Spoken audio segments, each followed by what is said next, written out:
Nung nakarating ako sa Coron, I was already amazed by matataas na limestones, na magabundok na limestones, yung mga malilinis na tubig at na dun mo lang talaga makikita. Isa na rito ang tinatawag na pinakamalinis na lawa sa Asia na Hall of Famer. Kung linis lang din naman ang lake ang pag-uusapan. Ang Kayangan Lake. Sikat ang Mala Cathedral na limestone formation dito. Makikita ito sa ilalim ng lawa hanggang sa malatoring taas nito sa ibabaw ng tubig.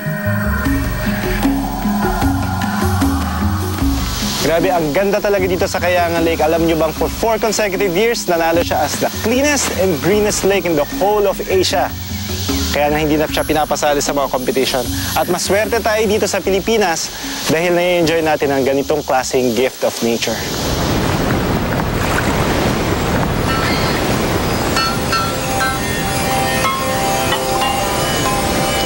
Sa ngayon, napakalinis pa rin ang tubig ng lawa.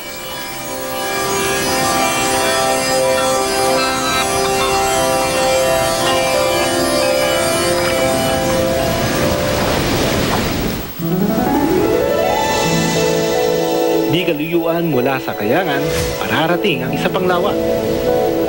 Kinailangan naming dumaan sa matatarik at matutulis na bato.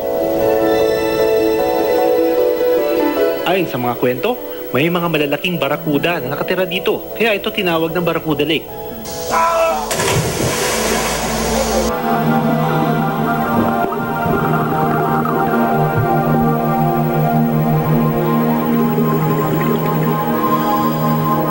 Pero ngayon, isang paraiso ng mga isda at limestone ang naririto.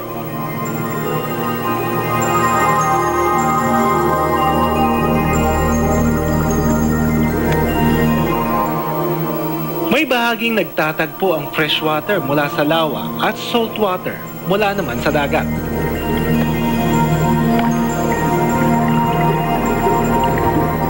Nag-iiba-iba ang temperatura na nagiging dahilan kung bakit tila parang may langis ang hitsura ng tubig ng lawa. Tinatawag itong thermal layers.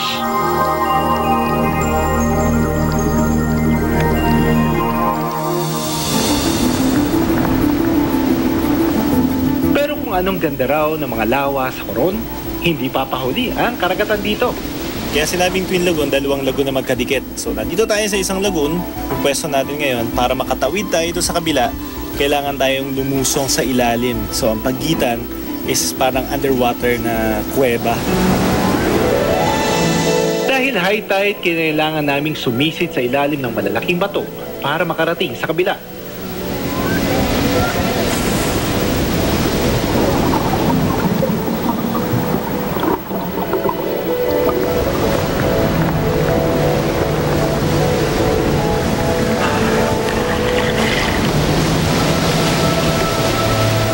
At hindi matatawaran ang buhay na marine life na sumalubong sa akin sa ilalim.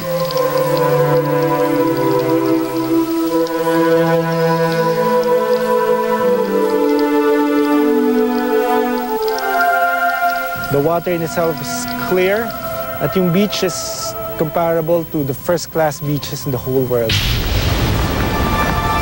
Sa malalaking rock formations, nagtatago ang mga malalaking barko noon panahon ng digmaan.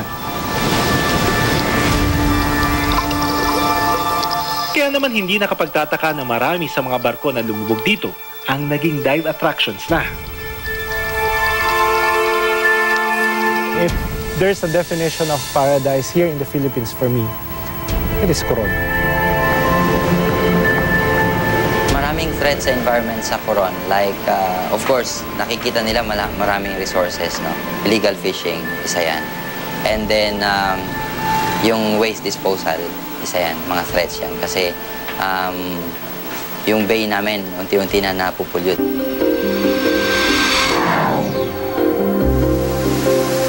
Dinayo namin itong matutinaw para puntahan yung kagila-gilalas na Kawasan Falls at para dayuhin ang kakaibang residente nito. Makikita ang Kawasan Falls sa Matitunaw, timog ng Cebu. Bukod sa ganda ng lugar, napakalinis din ng tubig na nagmumula sa talon. Sa sobrang ganda ng lugar, sinabi ko dun sa segment producer namin na baka pwede kami magkaroon ng time to enjoy the place and the area.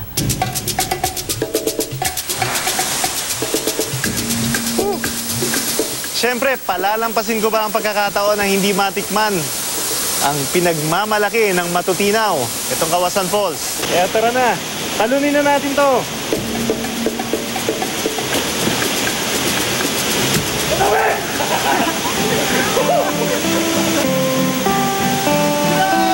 Lahat kami nagtalunan doon sa area kung saan bumabagsak yung falls, no? So may isa doon.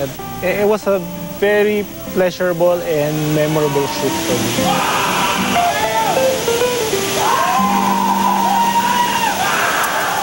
Pero hindi lang ang talon ang ipinagmamalaki.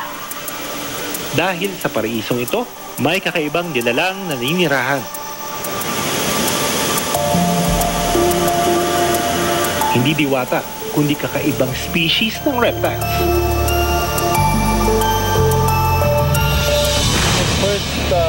Kasi lang ulit. Ano? Ayun o, gumagano yung ulo. Nasa likod siya nitong dahon na to. Ito ang ibid o Philippine sailfin lizard. Isang klase ng reptile na magaling lumangoy at may kakayan daw na maglakad sa tubig. Pero ang masaklap, dito sa Kawasan, may bentahan at panghuhuli nito. Paano? Pag may gusto lang...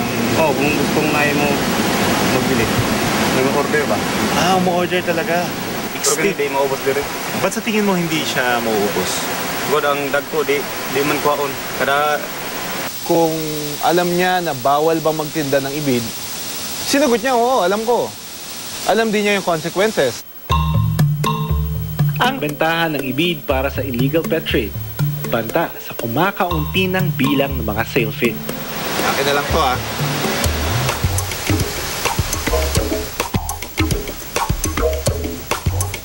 Okay, so itong ibid na hawak ko ngayon, we're about to release. It's probably around 2 months old, no? Kaya habang hindi pa huli ang lahat, dapat matuto ang bawat isa na rumispeto sa mga orihinal na residente ng bawat paraisong natutuklasan.